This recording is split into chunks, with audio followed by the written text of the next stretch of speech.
Mhm. All right. So now I'm going to have to be to transfer it to you guys somehow. We'll see how that works. Okay. Well, I appreciate that. Um, so, I spoke with Don Decker and Dominic Moreno, but so these people that come in from wherever they come in, I'm talking about student athletes here. Um, they, I assume that they all have to get tested per your plan before they can participate here. So we're still working through that, Jason, to see if we have the right to demand that everybody gets tested. You know, there's a lot of legalities that enter the picture. What we're doing at this point, that we ask and strongly encourage all of our athletes to get tested. You know, the ones that are going to be together and so on and so forth. And so far, we've accomplished that, but we can't demand that somebody gets tested. We can't go to a coach or a staff member or an athlete and say, you go didn't get tested right now. But Okay. we're working through that with our legal office right now, and we're trying to understand where we are in terms of NCAA and WAC, as well as legally from a individual rights perspective, how we can move forward to that. So that was one of my questions. I think you just answered it, but just to make sure, people, staff members, coaches have not been like mandated to get tested. We have not ordered anybody to get tested, Okay. but we've strongly encouraged people to get tested. I believe in one of your Zoom calls, you spoke about a partnership, a test, like you guys are working on a partnership for testing. I'm sure that there's more to it than that, but I was wondering if you could explain what exactly you guys are doing and where that process is at right now. Right. Yeah. So I can give you a quick update on that. So we started about 2 months, maybe more than that now, with a group of our faculty that have expertise in virology and epidemiology and in testing for viruses. Because there's really no place in the whole southern part of the state for people to get tested and get results right away. Even all the tests that we're doing right now, for example, you get the test here and you have to ship it up to Albuquerque for the results to get finalized and to run it through the machines. We have no capability of doing that down here. So we suggested to the governor that since we have expertise, since we have the space, since we have the ability and the need, that let us do this. And the way we're about to do that is we're going to go together with a not-for-profit company. I believe their name is Tricor, which is, they're doing the same thing up in Albuquerque. And the government, our state government, have already been working with them. So we're going to come together and we're going to create a relationship with them.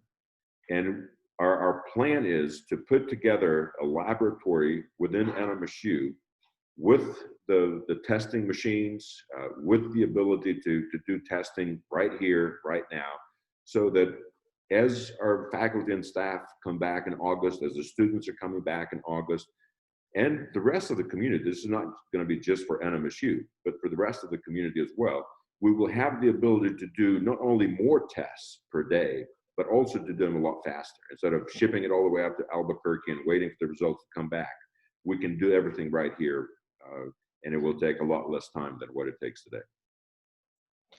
What's your time frame on that? And then like what's the current like turnaround on getting test results like right now for you guys? Well, right now it takes us somewhere between 3 to 4 days is the fast, and it can take 5 or 6 or 7 days. Okay. They try to give us results for the positives first, and then eventually you get the answer for the negatives. So it can vary anywhere between 3 or 4 days to up to 7, 8 days. Our hope is that as soon as when we have the machines in the lab open here, that this will happen within, I don't know, 15 or 20 or 30 minutes rather than, 3 or 4 days. Okay. So I should have asked this when we're talking about it, but when a person comes in, do they have to quarantine before they get tested, or they get tested when they come in and then they go into quarantine before they can participate? The way things are today, and it may change by August, right? The way things are today, if anybody flies in from outside the state, they have to quarantine for 2 weeks. Okay. Okay. If they drive into the state, as we said before, they don't have to quarantine, but it's suggested that they isolate themselves for 2 weeks. We can do the testing anytime during that time, Okay. but the isolation, the quarantine is still in effect, Okay. right? So, because if you get tested positive, you have to also isolate and quarantine yourself. Then we test again to find out if the individual is still contagious, and then we have to test again to make sure that there's no virus left, so that there's no transmission taking place. Okay, this is I know some people in your position don't like to talk about hypothetical situations. So I understand that. But let's say they started workouts today. Your football players I saw were on campus today doing strength and conditioning. What if a student athlete or a staff member does test positive? Um, do you think that they have to shut down, or will they just go by what the rest of the state is doing when those kind of things happen? So we're going to have to work out specific scenarios for athletes and specific sports. It might be a little different for different sport.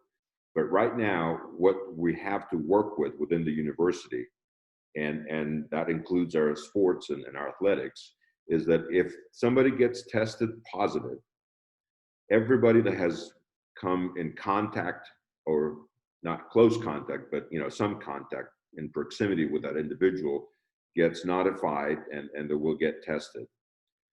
The place where that individual either worked or frequent or whatever, they will get shut down, and they will be deep cleaned and sterilized. We have the machines, we have the ability to do that, and then they will reopen after that part. It doesn't have, this usually doesn't take days. It takes minutes to hours. So, but we do have to close down that facility, clean it, sterilize it, and then reopen it again after it's clean. Okay. What was your general I don't know if I'm sure you didn't read what I wrote about the plan in terms of what it pertains to training and stuff like that, but like, what was your impression of the athletics department plan that they turned in? Obviously, the school feels comfortable with it because they're out there today. So what was your reaction? What were your initial concerns? And do you feel comfortable, moving forward here? Well, we have, so let me talk about the process first. I mean, we asked every single one of our units to put together a plan as to how they will come back to some sort of normality. Mm-hmm. Each one of those plans has been reviewed, and we're in the process now of providing feedback to those plans. And we have a rapid response team that are pulling on all those plans to create a large university plan that every single one of those unit plans will fall under. Okay. So what you see today with the football players is all voluntary. That's what NCAA is. That's where we are right now. Okay. The plans that the athletics department has submitted, they have run it through their own medical personnel. They've run it through our university experts. It's now being discussed at this rapid response team. So eventually, we're going to get to the point where it's an official plan as we move forward. It might take another week or two before we can actually make all of that public as a plan. But we're working to provide as clear guidance as possible, not just to athletics, but to all the units all throughout the university. But you had to get to a certain comfort level for them to come out today, right? I mean, did there have to be certain things in place? Absolutely. There are certain things that we feel that we're following CDC guidelines. We're following, the guidelines from the state, NCAA. So we're within all of those parameters. The last thing I had for you, President Floros, was looking ahead.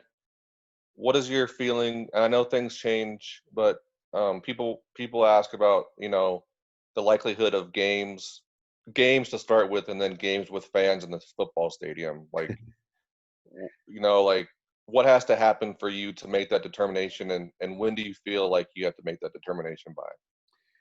Well, there's a lot of hypotheticals there, right? I know. So I can say a lot of ifs, but the bottom line is, if the virus continues to move away, so to speak, if we continue to have less and less positive cases as the number of people with tests goes up, that will give people comfort, right? That would be one thing. If we don't have a second wave between now and say August or September, that will give people more comfort.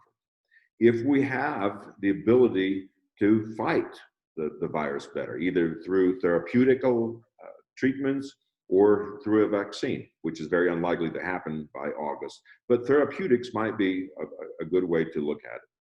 So there's a lot of things that could happen that will be positive, so that will make people more comfortable to open up our sports facilities to the public. And then there's some things that can happen that will move us away from that. Okay. It's hard for me to predict where we would be in August or September.